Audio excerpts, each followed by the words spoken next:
Hello, Legit KidLit viewers. Today we welcome a middle grade spooky author, Dianne Salerni.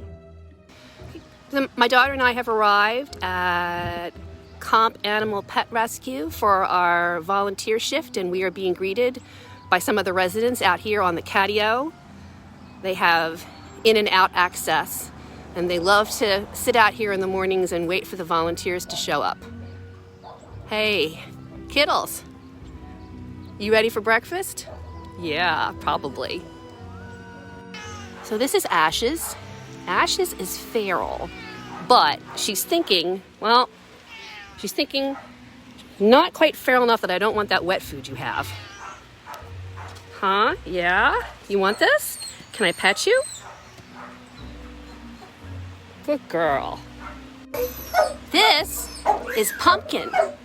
And Pumpkin was surrendered to us, and we were told that she was spayed. And, well, those are 5 little kittens down there. Yeah, Pumpkin, she's being a good mom, but she seems a little bit bewildered. She goes, they told me I was spayed. Look at this guy. Hold him upside down so we can see his little face. Oh, my goodness. He is less than a week old. Or she. I can't tell. I don't know. Oh. This is Jack. Jack is a cuddler. It's really hard not to take Jack home. Oh.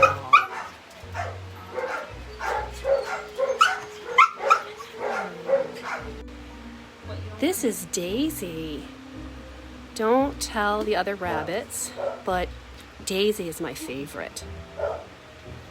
Isn't she pretty? Hi, I'm Dianne Salerni, and I am the author of several books for kids, including the one I'm here to talk about today, my newest book, The Carrefour Curse. If you like dark, spooky mysteries that are set in a crumbling mansion, then this is the book for you. The main character is Garnet Carrefour. Garnet is a member of the Carrefour family who have a special ability to be able to draw magic out of earth elements like stones and plants and water and air. The Carrefour family is very large, but Garnet has never met any members of her family except her mom. Her mom has raised her far away from the family home because there is a prediction that something bad will happen to Garnet if she lives there. However, when Garnet is afflicted with a strange magical plague where she is upchucking frogs, her mother has to take her to that crossroad house, the family house, in order to get that cured. Once they're there, all the members of the family discover that they are magically trapped on the property and they cannot leave until the family patriarch, who is Garnet's great-great-grandfather, until he passes on and chooses a successor for his magical powers and then dies. Unfortunately, Jasper has no intention of dying, and he would prefer to keep on living by stealing life force from his own family members. So as Garnet gets to know the family in the house, she discovers dark family secrets, mysterious disappearances, and doors that open to other time. If this sounds like a book for you, I hope that you give it a shot. Draw and explain 3 things that describe your journey to being published. So I've been asked to share 3 drawings or pictures that kind of explain my writing career. So I thought I'd start out with this one. This is my first book ever, The Dragon and the Girl. It's a rather simple story. I drew the pictures. I think I was about 4. So that's when people say, when did you start writing books? I say, when I was 4 years old. Moving on, this is a drawing of a Ouija board, and it is significant because it relates to my first published book. I wanted to write a book about a family that faked seances, and when I was doing research, I discovered the true story of Maggie and Kate Fox, who pulled off a seance fraud in the 1850s, and I abandoned my story idea to write theirs. And when I wrote it, it became my first book. It was a YA book for young adults called We Hear the Dead. Now, at that point, I started writing lots of YA books, most of which did not get published. And then eventually I wrote the 8th Day series. These were my first books for middle grade readers. And this is significant because once I started writing for middle grade, I never went back to YA. So let me show you the calendar, which I put together as swag to give away when people bought books. Now, I did not draw these characters. I hired someone to do that. But what I did do was design the calendar. Now, the 8th day is about a boy who discovers a secret day of the week hidden between Wednesday and Thursday. And as you can see, I have inserted an extra day of the week. It's called Grun's Day. Notice that the dates skip over Grun's Day. There is no date for Grun's Day because most people in the world don't know about it, and only special people have the ability to see that day. So that's my 3 pictures highlighting some of the big points in my publishing career. What do you like to do in your spare time? So what do I do in my spare time when I'm not writing? Well, reading is one of the biggest things that I do. I also have hydroponic gardens. I grow tomatoes and lettuce and sometimes baby bok choy or Swiss chard in my house. And I like to go skiing with my family. And I also volunteer at an animal shelter 2 times a week, sometimes more. When I go to the shelter, I walk dogs and I service the small animal room, which involves feeding the cats and the rabbits and guinea pigs and whatever else we have there. Sometimes we've had rats, chinchillas, ferrets, and a couple of times we had a potbelly pig. My favorite part of working at the animal shelter is making friends with the feral cats. That's like my superpower. Please describe the most memorable feral cat you have met. The most memorable feral cat I have is I'm really fond of is he was a cat named Stan. He was a beautiful, beautiful silver cat with bright blue eyes, and he was terrified of people. Every time the volunteers came in, he would hide until he realized that he wasn't going to get any wet food unless he came out and got it when we were serving it, because if he waited, the other cats would eat it all and he wouldn't get any. So he started coming out, but he would hang in a group of cats, like right in the middle, and he would run away if you made a sudden move or got too close. But after a while, I noticed he stopped running away and he started watching the volunteers and how they interacted with the other cats. And I would see him sit and watch me, and I would pet some of the friendlier cats and the cats would purr. And one day, I guess he decided to see what the big deal was, and he wandered over and he brushed up against the cat that I happened to be petting, and I just moved my hand from one cat to the other and ran it across Stan's back. Stan walked away. He thought about it a second, like, did I like that or not? And then he came back and he did it again. He brushed up against the cat, and I was allowed to pet him as he went by.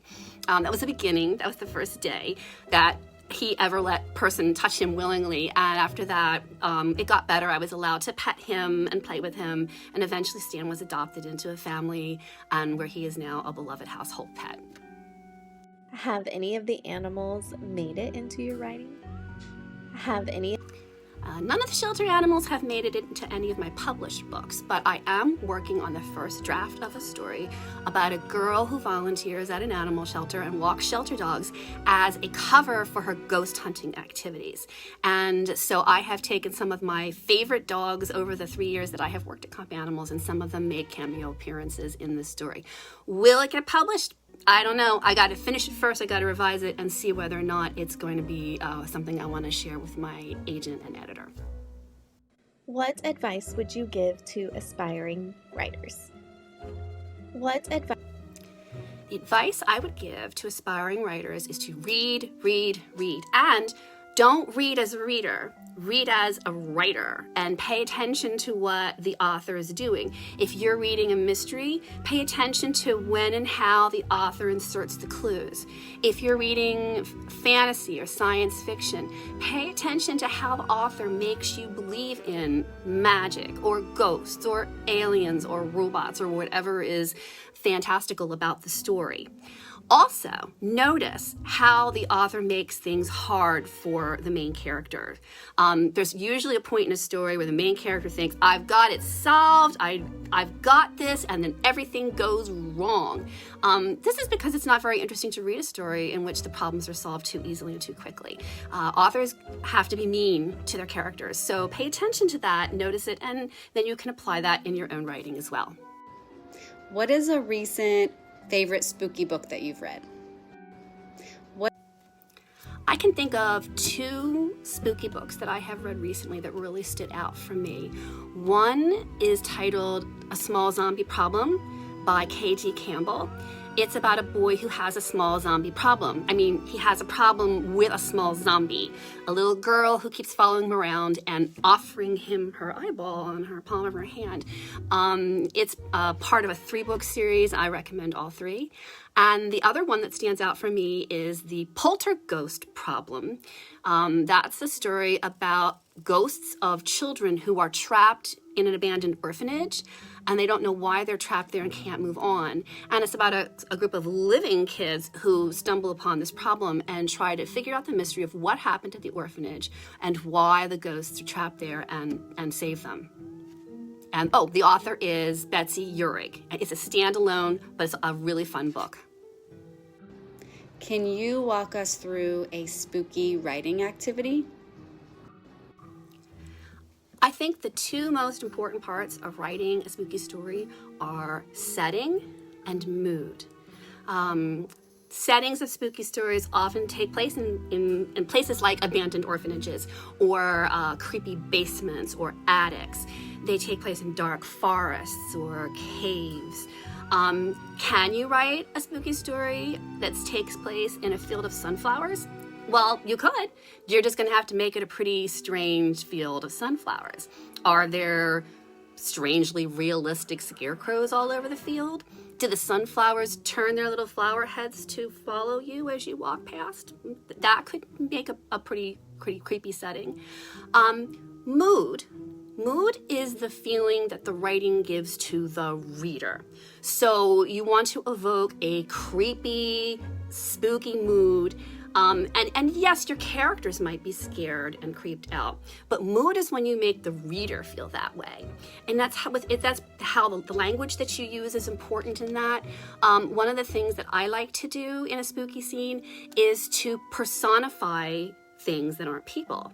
That is, to make non-living things like this. Well, sunflowers are living, but you don't usually turn their head to watch you.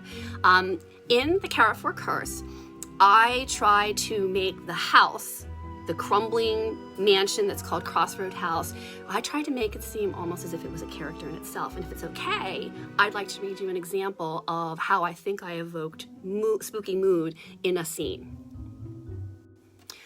Okay, so in this scene, Garnet is spending her first night at Crossroad House. She doesn't know that she's trapped there yet. Her mother swears they're leaving the next morning. But she has snuck out of bed in the middle of the night just to take a look at this house that she's so curious about. The wall sconces are not lit, and the single nightlight plugged into an outlet near the floor only amplifies shadows in the hallway. Floorboards groan beneath my weight. Down the hall, a radiator ticks. These are ordinary house noises, and beneath them I detect other, softer sounds. Wood contracting in the cold. Shutters shivering in the November wind. Listening to these 125-year-old sighs and murmurs, I'm filled with a sense of a living, breathing entity. Who cast the frog spell on me, I asked. No one, Ash replied. He meant no person. What about this house? There's nothing stopping me from exploring the house other than my promise to Mom. If I'm to be whisked away before breakfast tomorrow, this might be my only chance. When I hesitate, the house's nighttime sounds pause too, as if Crossroad House is holding its breath, watching and waiting to see what I'll do. Thank you so much to all of our viewers, and thank you, Dianne, for joining us today. We hope everyone wants to go grab a copy of her newest book. I know I'm excited to dive into this spooky book. And you can check out more about Dianne at her website, linked below, and make sure to follow her on all of her socials. And teachers, she has some great resources for you as well on her website. So thanks again. Thank you so much for having me here today to talk about my books and my writing and talk about the elements that make a spooky story. And I loved being able to introduce you to my four-legged friends at the shelter. Although not all of them have four legs. I mean, we have had a three-legged dog once, and we did have a one-eyed cat. We actually specialize in those animals who other shelters might not take, but we find a special place for them and usually a special home as well. So thanks again, and keep on reading and keep on writing.